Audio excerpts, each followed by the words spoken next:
Halo guys, selamat datang kembali di channel Irfan Akbar 67. Nah, karena banyak dari kalian yang kangen sama pembahasan Overlord, kali ini channel gua tuh bakal bahas Overlord lagi. Yang gua bahas kali ini tuh bukan novel terbarunya, karena novel volume 15 tuh masih belum rilis di Jepang, jadi udah 2 tahun lebih belum rilis di Jepang. Nah, yang mau gua bahas dalam video kali ini tuh adalah cerita tambahan dari novel Overlord. Perlu kalian tahu kalau Overlord ini punya banyak cerita tambahan, mulai dari special story, drama CD, dan lain-lain. Nah, gua tuh bakal bahas semua itu. Tapi di video kali ini yang mau gua bahas itu adalah cerita dari special story Blu-ray yang keempat. Cerita ini tuh punya timeline sebelum Ainz ke Isekai, jadi bisa dibilang masih dalam kondisi di dalam game. Oke, tanpa basa-basi langsung aja kita mulai ke ceritanya. Tapi sebelum itu gue harap kalian tuh subscribe dulu channel ini terlebih dahulu. Dan jangan lupa juga untuk nyalain loncengnya, supaya kalian tuh dapat notif kalau channel ini update video terbaru.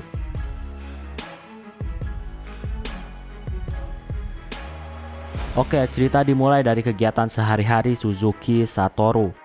Satoru ini hidup sederhana. Di apartemennya ada pintu yang kalau dibuka sedikit pintunya tuh bisa bunyi. Jadi bisa dibilang itu kayak alarm alami untuk mencegah seorang maling. Intinya apartemennya tuh sederhana tapi kondisinya tuh agak suram. Satoru tuh di sini sebenarnya gak miskin, gak kaya. Hidup Satoru di kelas menengah. Gaji dalam pekerjaannya juga standar, gak besar, gak kecil. Sama kayak pekerja lainnya, sehabis pulang kerja, biasanya dia tuh suka merenung dan pengen cepet-cepet hari libur. Nah, saat ini dia tuh lagi menonton TV. Oh ya, TV di dunia Overlord ini ternyata lebih canggih. Jadi kayak langsung muncul layar di depan orangnya. Karena acara TV nggak ada yang seru, Satoru pun saat ini memakai helm komputer dan dia tuh masuk ke dalam game Yugeda Rasil. Seperti yang kita tahu, kalau Satoru ini pakai karakter undead tengkorak dan dia tuh pakai nama Momonga. Jadi buat yang bingung, nama game Satoru itu adalah Momonga dan nama Ainz All Gone itu adalah nama guildnya. Ketika masuk game, dia langsung disapa sama Peroroncino. Di sini mereka tuh mengobrol. Dan di sini terlihat juga kalau Momonga kecewa karena ternyata Peroroncino beli efek pada armornya pakai item yang dibeli pakai uang. Momonga tuh di sini ngerasa telah dikhianati, padahal dia dan Peroroncino tuh pernah berjanji gak akan membeli item pakai uang. Peroroncino di sini minta maaf dan dia tuh jelasin kalau dia tuh terpaksa pakai uang supaya armornya tuh menjadi semakin kuat. Mendengar penjelasan Peroroncino, Momonga di sini memakluminya karena gak ada jalan lain supaya jadi kuat. Mereka berdua juga di sini masih mengobrol dan bercanda. Setelah itu keduanya pun pergi menuju ruang pertemuan. Di jalan mereka berdua juga ngobrol lagi. Mereka tuh ngobrolin tentang ngegendong orang-orang yang punya level yang rendah. Jadi digendong supaya naik level.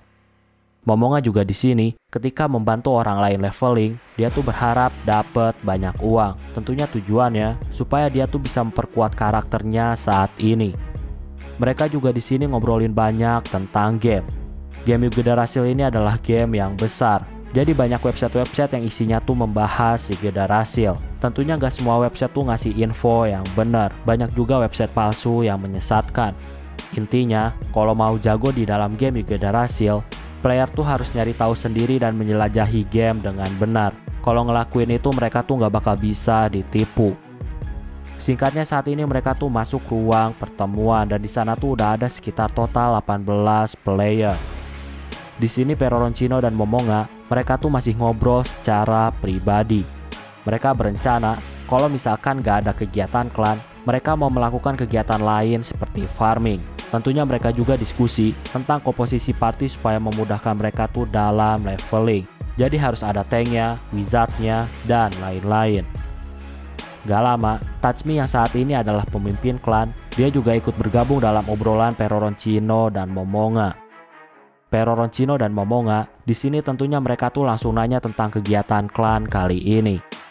Oh ya, sekarang tuh namanya masih klan, jadi belum berbentuk seperti guild. Nah, pemimpin klan adalah Tatsumi. Gak lama datanglah saudara Peroroncino, yaitu buku-buku Cagama. Terus ada juga ya Maiko. Intinya tuh ada banyak anggota klan yang gak mungkin gue sebutin satu demi satu. Saat ini mereka tuh mengobrol dengan santai, tapi setelah itu pembicaraan mulai serius. Rapat klan pun akhirnya dimulai.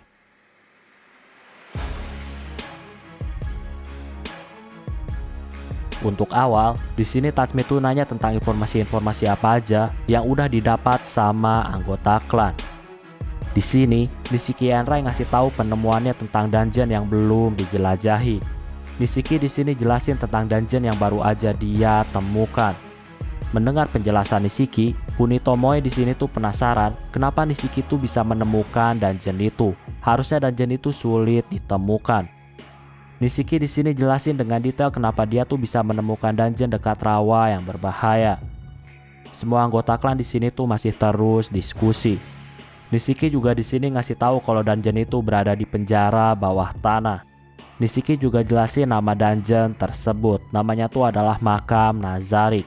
Makam Nazarik ini terlihat sangat rahasia dan hanya bisa ditemukan dalam kondisi yang khusus.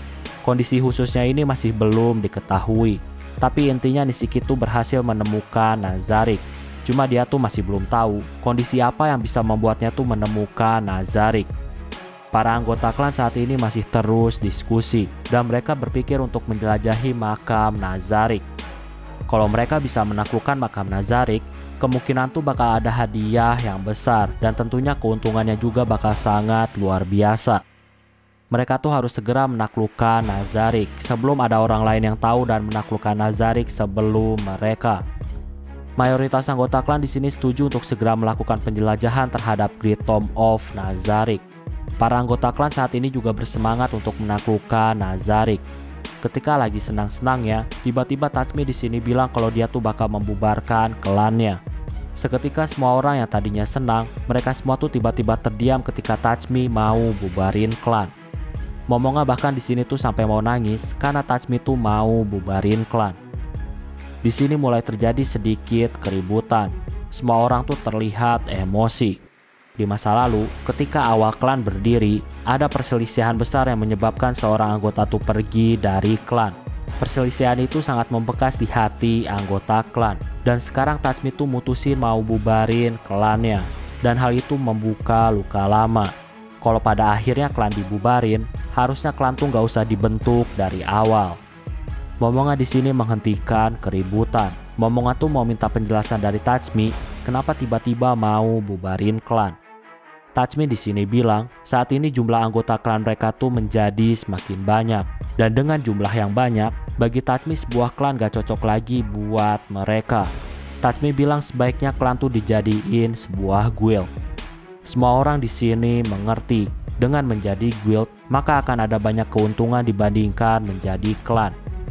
Ulbert di sini kesal karena Tatsumi tuh nggak langsung ke intinya, dan hal itu menyebabkan semua orang jadi ribut.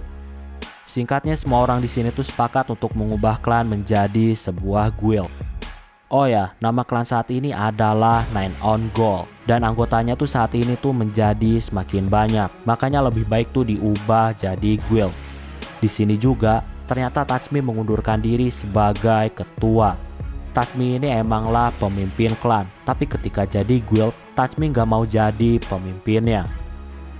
Di sini sekarang, semua orang tuh berpikir tentang siapa yang layak menjadi pemimpin untuk gantiin Tatsumi.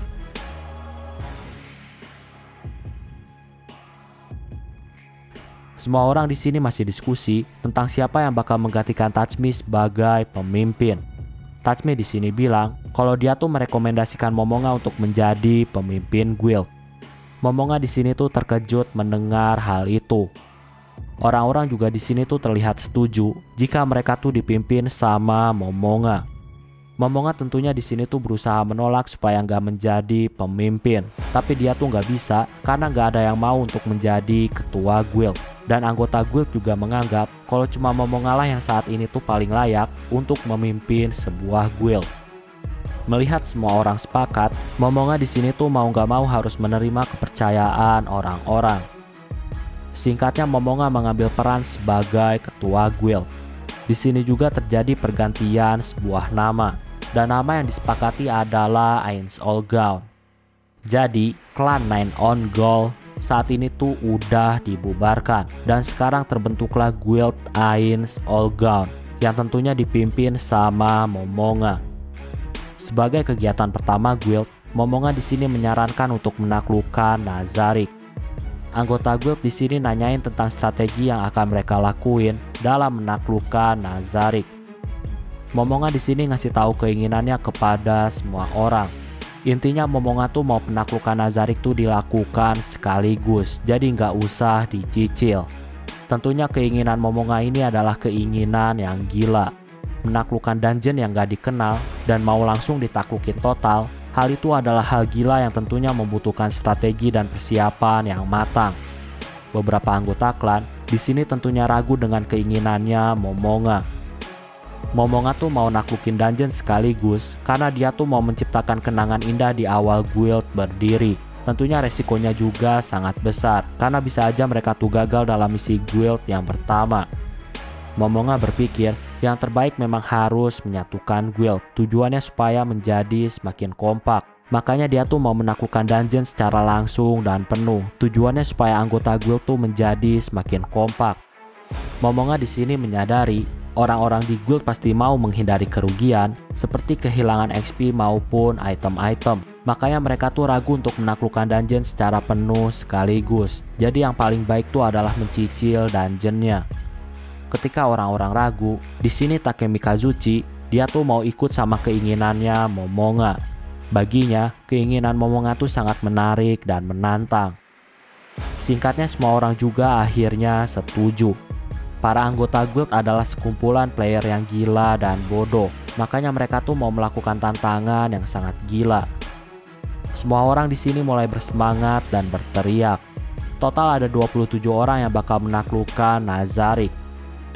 Momonga di sini masih terus berpikir. Salah satunya tuh mikirin tentang orang yang layak dalam memimpin para NPC dalam penaklukan kali ini. Jadi, di dalam game Yuga Darasil, ada NPC bayaran yang bisa dipakai untuk membantu playernya. Di sini, mereka juga diskusi tentang player lain yang kemungkinan udah mengetahui tentang dungeon Nazarick. Kalau misalkan udah ada player lain yang tahu tentang Nazarick, maka mereka tuh harus waspada. Karena bisa aja di saat mereka tuh mencoba untuk menaklukkan dungeon, mereka tuh malah diserang sama player lain. Dan itu tentunya bakal merugikan mereka. Nah, karena ada resiko player lain, maka mau gak mau harus ada player yang menjaga di depan pintu dungeon. Tujuannya untuk pengamanan terhadap party yang ada di dalam dungeon. Dan penjaga di pintu dungeon, mereka juga bisa langsung ngasih tahu kalau ada penyusup.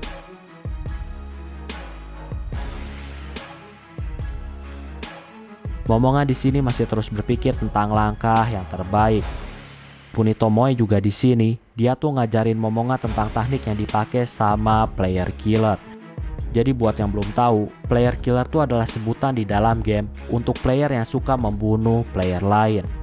Nah, Punitomoe di sini dia tuh ngajarin Momonga tentang cara-cara kotor para player killer. Singkatnya di sini Momonga tuh ngasih tahu kalau dia tuh bakal mengelompokkan orang-orang. Jadi ada penyerang fisik, penyerang sihir, penyembuh, dan lain-lain. Tentunya Momonga juga mau ada kelompok penjaga yang akan menjaga pintu dungeon. Mereka di sini diskusi tentang kelompok-kelompok yang akan dipilih. Di sini, Nishiki juga ngasih beberapa informasi yang udah dia dapat. Informasinya tuh ada data tentang lokasi dungeon, beberapa monster yang ada di sekitar, dan data lainnya. Mereka semua saat ini tuh masih diskusi. Tujuannya supaya mereka tuh lancar dalam menaklukkan dungeonnya. Setelah semua persiapan selesai, di sini Momonga tuh mulai memimpin. Momonga bilang kalau mereka bakal menyerang dungeon dalam waktu 30 menit lagi. Semua anggota guild Ainz Allgown saat ini mereka tuh bersiap untuk menaklukkan Nazarick.